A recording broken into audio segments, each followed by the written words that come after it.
자, 이번엔 신문에 실린 사진 몇 장 보도록 하겠는데요. 오늘은 스포츠와 문학의 사진 좀 저희가 준비했습니다.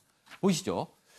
여기 보면요. 제목이 이렇게 달려있군요. 명불허전 메시, 두 손 든 손흥민. 아니, 우리의 손흥민 선수가 왜 두 손을 들었을까요? 여기 있습니다. 어제 새벽이죠. 유럽 축구연맹 챔피언스 리그 축구가 바르셀로나 대 토트넘.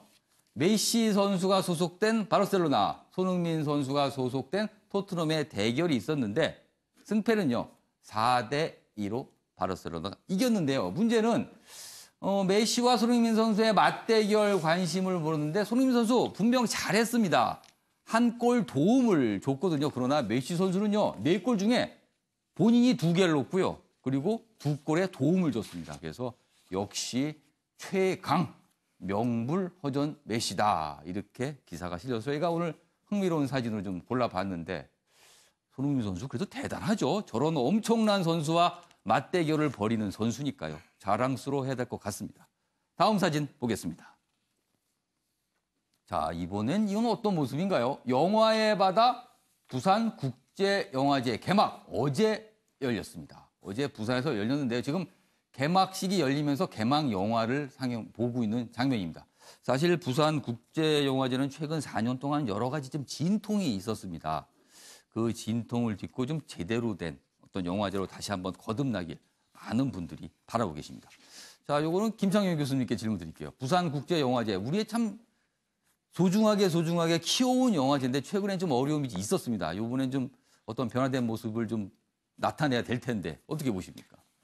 그 차이가 뭐냐면 정치 권력이 사실은 개입을 해서 이 영화의 도시 부산은 정말 세계적으로 유명해졌고 부산 시민들이 자부심을 가졌는데 전 부산시장이 있을 때 사실 정치적인 개입으로 인해 가지고 영화인들이 반발을 하고 이 축제 자체를 굉장히 그 부산 시민들에게 자존심을 상하게 하는 그런 일들이 있었는데 정권이 바뀌고 난 뒤에 이제는 지원만 하고 일체 영화인들이 자율적으로 독립적으로 축제를 열겠다고 해가지고 굉장히 큰 축제 행사가 됐습니다만 지금 태풍이 오고 있다는 소식 때문에 태풍이 또 변수가 됐어요. 야외 모든 여러 가지 행사들이 다 철수가 되고 실내에서만 하는 그런 모습이 됐는데 저는 예술이나 이런 쪽 부분에 있어서 정치가 개입되면 잘 되는 것보다 잘 못 되는 경우가 많기 때문에 이번을 계기로 정치는 영화나 예술 쪽에는 정말 제한된 접근 외에는 좀 손을 떼줬으면 좋겠다는 생각입니다. 부산국제영화제는 13일까지 계속 이어집니다. 태풍 이후에도 계속 영화제는 열립니다. 참고하시기 바랍니다. 다음 사진 보겠습니다. 자, 지금 태풍 얘기가 나왔습니다. 태풍 콩레이. 북상의 서귀포로 피항 온 선박들의 모습입니다. 지금 서귀포항에 저렇게들 대피하고 있어 배들이 가깝게 붙어서 어떻게든 움직이지 않을 수 있도록 이렇게 해놨네요. 어휴, 배들이 많이 왔는데 지금 제주도가 이 태풍 영향권에 들어서 많은 비가 오늘 내린다고 그러는데요. 별다른 피해 없이 지나갔으면 좋겠습니다. 자, 이쪽으로 잘 이동해서 기사를 더 보도록 하겠습니다. 태풍 얘기를 해보죠. 여기 있습니다. 기사가.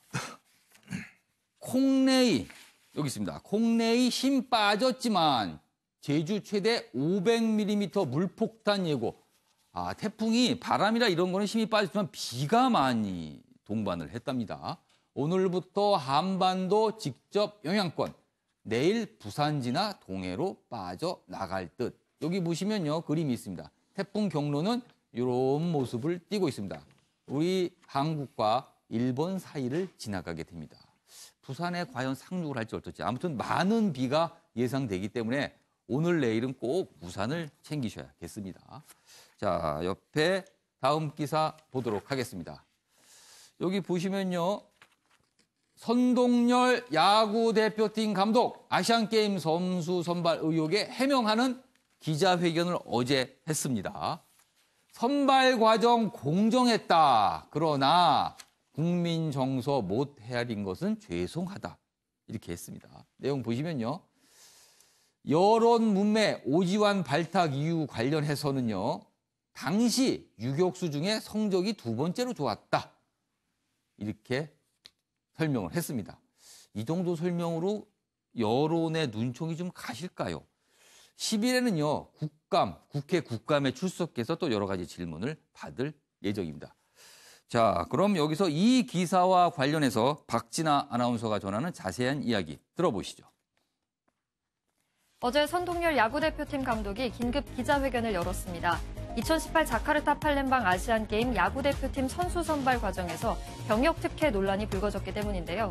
정 감독은 아시안게임을 마치고 귀국해서 침묵을 지켜오다가 어제 이 논란과 관련해 입장을 밝혔습니다. 정 감독은 대표팀의 선수 선발 과정은 공정했다고 말했는데요. 어떠한 청탁도 불법 행위도 없었다고 전했습니다. 병역 특례에 대한 시대적 흐름에 둔감했던 거라며 죄송하게 생각한다고 했는데요.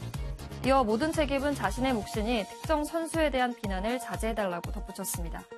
한편 오는 10일 문화체육관광부 국정감사 때 선 감독은 증인으로 출석하는데요.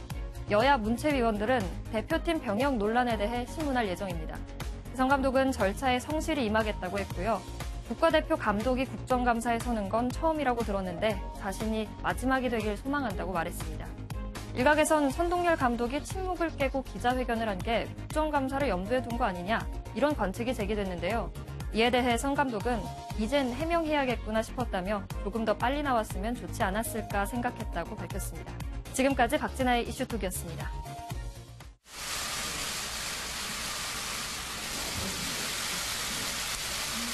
야구 국가대표 감독 선동열입니다.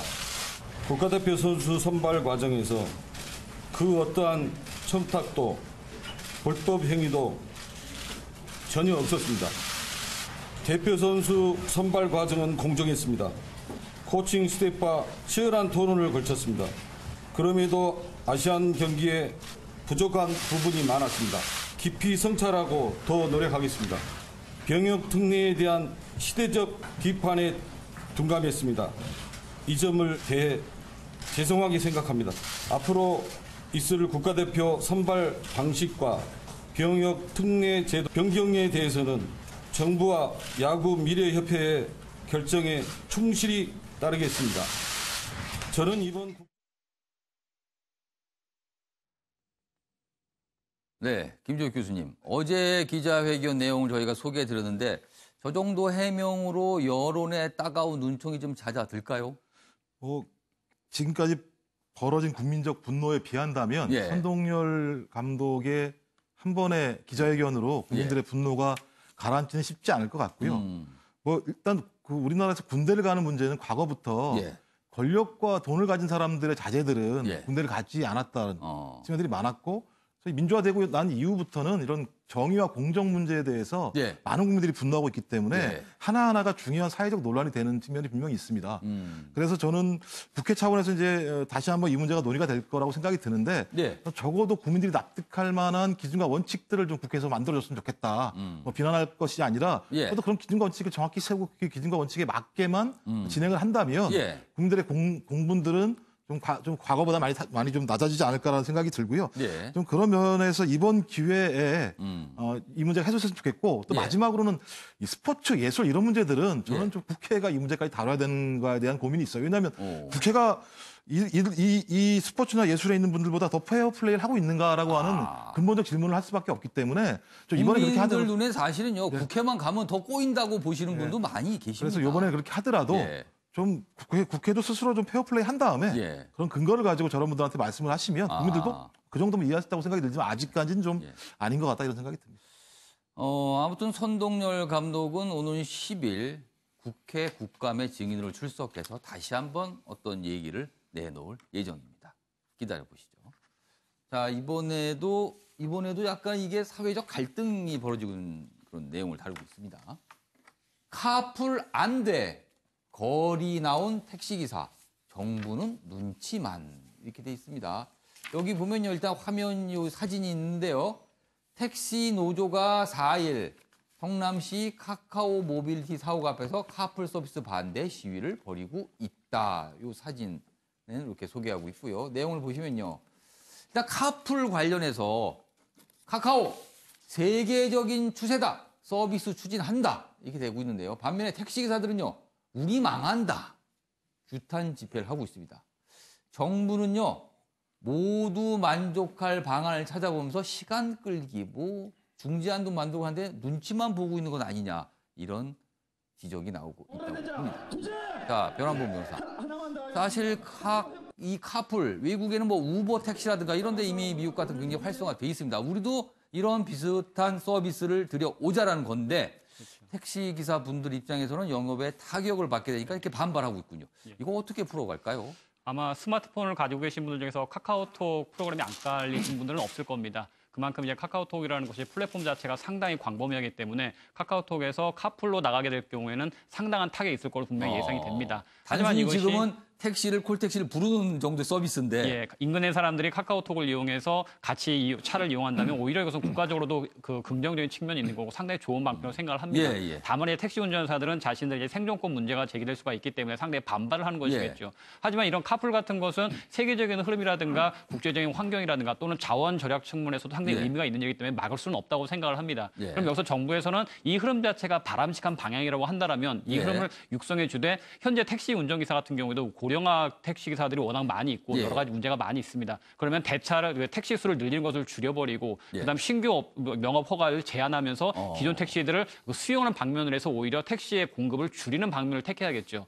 오히려 그런 식으로 간다라면 어차피 택시 이용객 수가 줄어든다고 하더라도 택시 숫자도 줄어들 수가 있기 때문에 뭔가 접점을 만들 수가 있을 겁니다. 뭔가 정부에서 그런 구체적인 대안을 제시하면서 현재 예를 들어서 저도 아버님이 택시 기사하셔서 약간 서운하실 수는 있겠지만 예를 들어서 70세 이상 되는 택시 기사들은 사회 운전이라든가 안전이라든가 이런 고려해서 그분들은 정부에서 면허를 사드리겠다라고 하면서 택시 숫자를 줄여가고 택시 회사도 신규 더 이상 명업을 내주지 않겠다. 우버라든가 카풀이 활성화되고 있으니까 그쪽으로 대중교통도 중요하지만 자원의 효율적 재분배 측면에서는 그런 것이 바람직하지 않겠느냐.